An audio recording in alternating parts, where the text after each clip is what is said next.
Kevin. For as long I can remember, she has been the brightest light in our family. She is the most beautiful person I know, not just in how she looks, but in everything she does. She has the one who held our hands when we small, changes our diapers when we needed it, and taught me how to tie my hair. She was always there to take care of us when we were little. She's not just my aunt, she is my confidant and my role model. And she always made us feel like we were the most important people in the world. Today, watching her with Uncle Kevin, my heart is so full. I never seen her glow the way she does right now.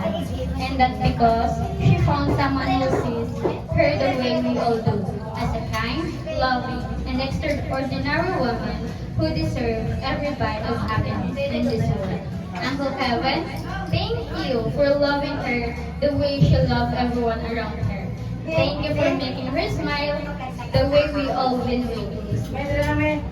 Auntie, you've taught us what it means to be strong and gentle, to give without expecting anything in return, and to find beauty in every moment. Now, as you start this new chapter with the love of your life, we know that together you will a home filled with laughter, warmth, and endless love.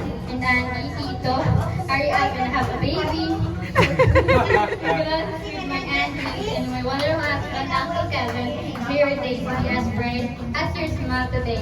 May your love grow stronger with each passing year, and may you always have each other to lean on through everything life brings.